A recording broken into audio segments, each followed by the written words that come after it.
At maaari na po akong tumanggap ng inyong mga katanungan. Unang tanong po mula kay Ivan Mayrina, GMA News.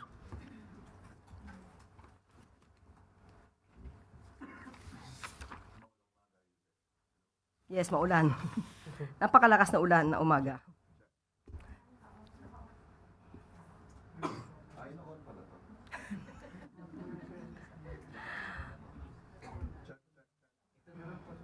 Hello.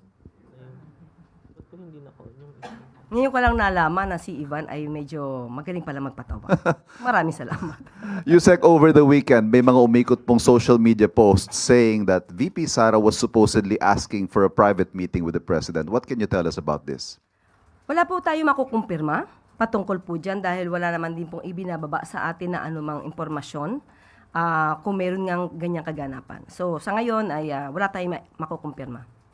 Pero wala rin po kayong dinedeny by saying that. So should such a request be made, is the President inclined to grant that request?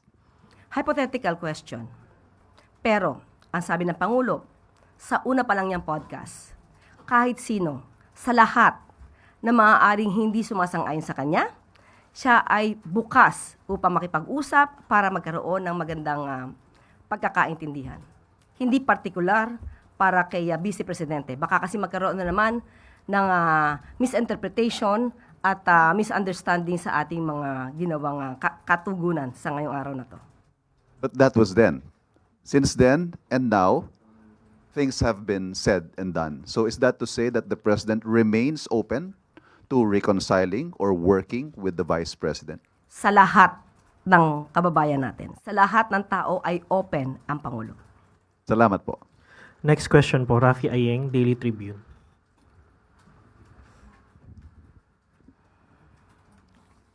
Good morning, ma'am. Ma'am, will there be a possibility na hindi na matuloy yung Barm Polls dahil sa nangyaring insidente ng ambush sa isang mataas na official nila? At ano na po ang latest report ng PNP kung natukoy na po ba ang salarin ng insidente? Katulad po ng nabanggit natin na mensahe ng Pangulo, hindi po ito makakapigil sa anumang balak na magkaroon ng tuloy-tuloy na pagbabago para sa pagkakaroon ng pamahalaang demokratiko sa komunidad ng BARM. At ayon din naman po sa COMELEC ay tuloy-tuloy pa rin po ang eleksyon at naghahanda po sila para sa isang peaceful na eleksyon. At generally, sabi ng COMELEC ay peaceful naman ang buong BARM. And patungkol naman po sa PNP, sa ngayon po ay malalimang pag-iimbestiga pa rin ang isinasagawa nila. Pero kung ano man po ang operasyon para malaman kung sino ang nasa likod nito, ay ipapaubayan na lamang po natin sa PNP. At hindi po natin maaaring ibunyag sa lahat kung ano pa ang kanilang mga ginagawang pag-iimbestiga at operasyon. Susunod na tanong po, Eileen Taliping, Abante Tonight. Yusek, may mechanism ba ang government para ma-check, verify, and validate yung mga, kung totoong mga deserving students na mga mahihirap na estudyante ang nakikinabang doon sa Presidential Scholarship Program ni Pangulo? Kasi meron pong isang umikot sa social media na anak ng kapitana ng barangay ang binigyan o nang binigyan ng scholarship. Kahit noon pa po ay nabanggit na po ng Pangulo sa meeting na dapat na ipaalam sa ating mga kababayan ang scholarship na ibinibigay ng ating pamahalaan. At gusto niya makarating ito sa kasulok-sulukang parte ng Pilipinas para kung sino man yung mga deserving na mga kabataan na nais na mag-aral pero kapos sa buhay ay dapat na matulungan at sila ang magiging pag-asa ng bayan. Yan ang nais ng Pangulo. At sa ngayon ay meron naman po na mekanismo na ipinatutupad. Ang criteria po ay dapat ay graduating college student at may risk na ma-drop out dahil sa kulang sa kanilang pantustos sa pag-aaral. Ang pumipili po ng scholars ay ang barangay officials kasama ang sangguniang barangay na mayroong education committee.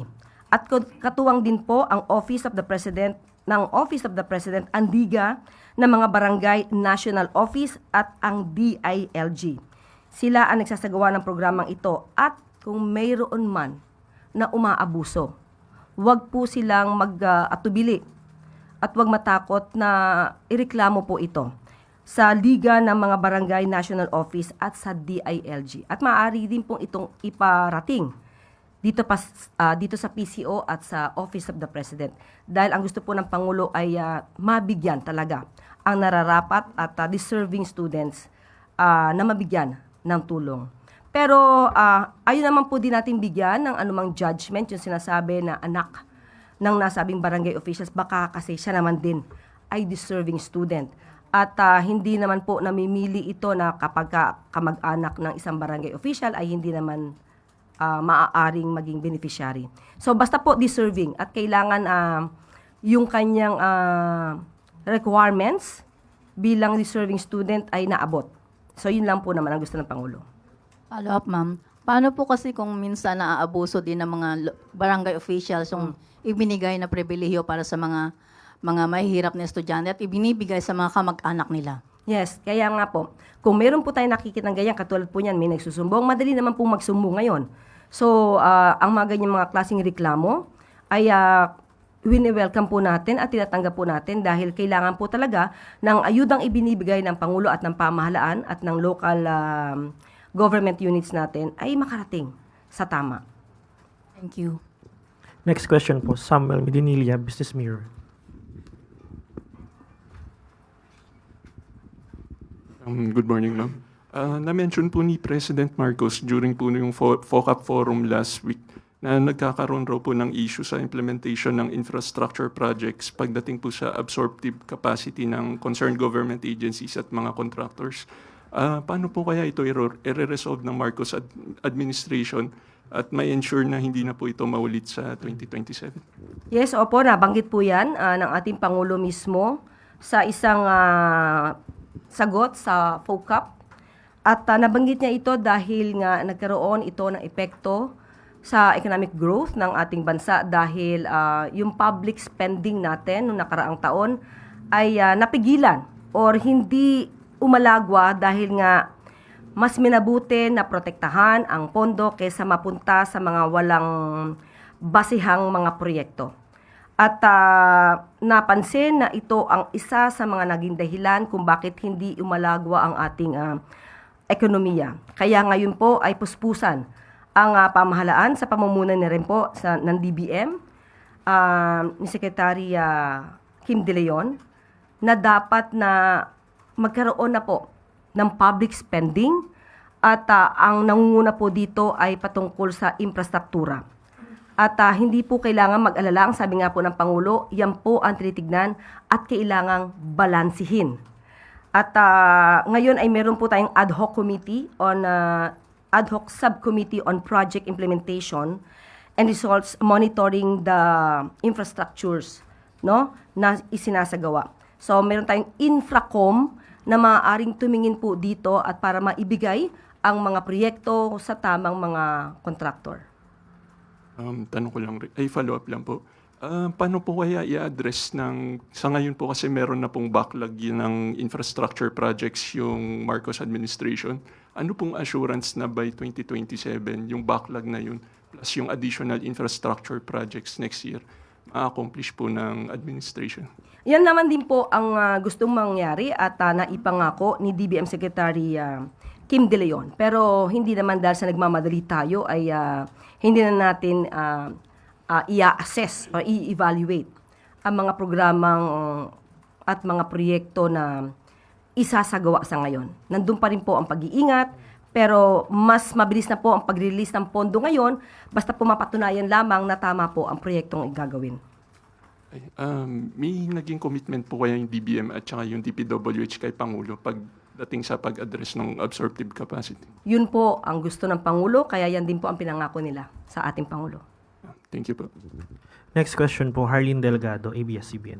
Good morning, Yusek. Yusek, I understand there's already a legitimate memo, but earlier there's this supposed fake memo that circulated on social media about the suspension of in-person government work in classes. Just wondering, Yusek, na-trace na ba yung source and would the palace seek legal action over this? Sa ngayon na inaaral po natin yan at ang sabi nga po natin, lahat ng mga nagbibigay ng mga ganitong klaseng mga impormasyon na maaari makaapekto sa ating mga kababayan ay hindi po palalagpasin. So, aalamin po natin kung saan ito nanggagaling at medyo ang bansa po natin talaga ay bugbog na sa fake news. So, hindi lamang po PCO, hindi lamang po ang pamahalaan ang magsasagawa ng anumang pag-iimbestiga rito o pag-assess. Kakailanganin din po namin ang tulong po ninyo, lalong-lalo na sa mainstream media dahil kayo po ay napakalaking tulong sa ating gobyerno para hindi na kumalat pa ang ganitong mga klaseng fake news. Huling tanong po, Alvin Baltasar, Radyo Pilipinas. Yusek, good morning. Pahabol na lang po.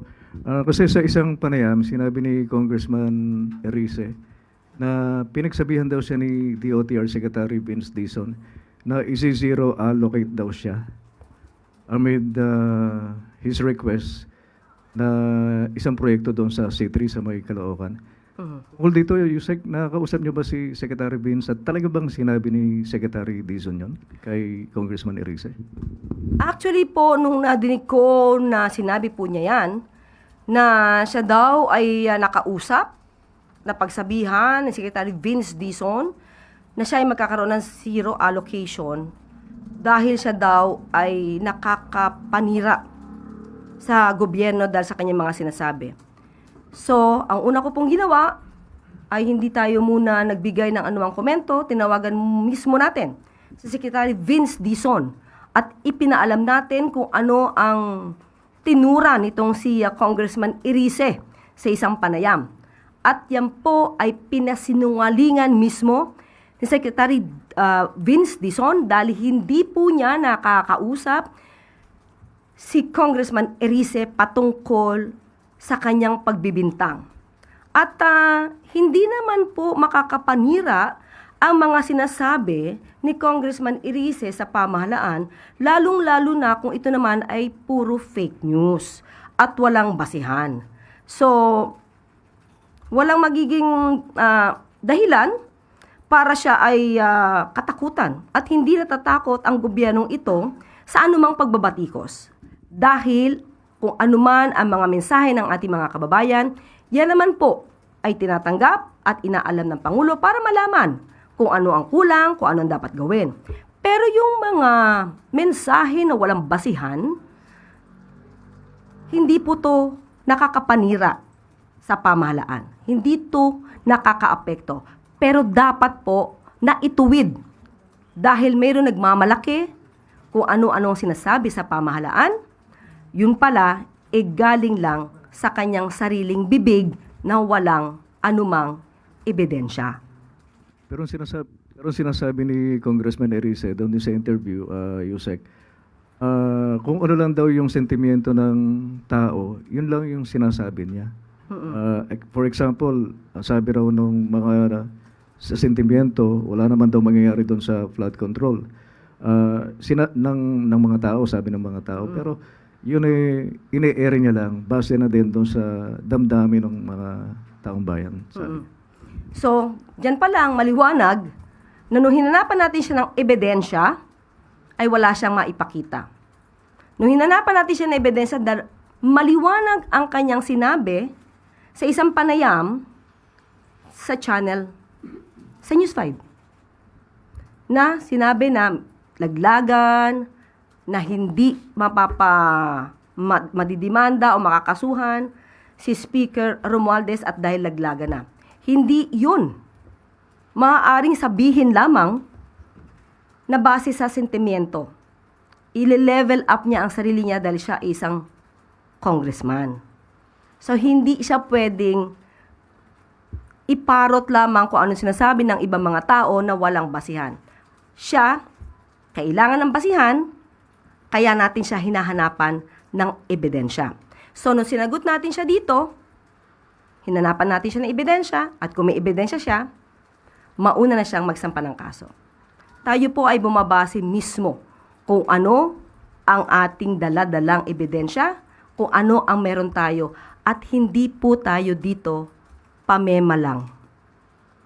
So yun ang pinaka-importante dito, ebidensya. Follow-up question po, si Ivan Mayrina. GMA News. Ma'am, naitanong na po ito sa inyo last week, but I just like to follow up on this. Nakausap niyo na po ba ang Pangulo tungkol sa nabanggit na leadership funds and what did he have to say about it? Yes, nakausap po natin. Sinabi niya po na wala talagang itong pinag-usapan dahil nung pag nag-uusap sila at nagre-report si Secretary Manny Bonoan, hinahanapan niya ng proyekto at dapat ang proyekto ay base sa pangangailangan ng lugar, ng bayan.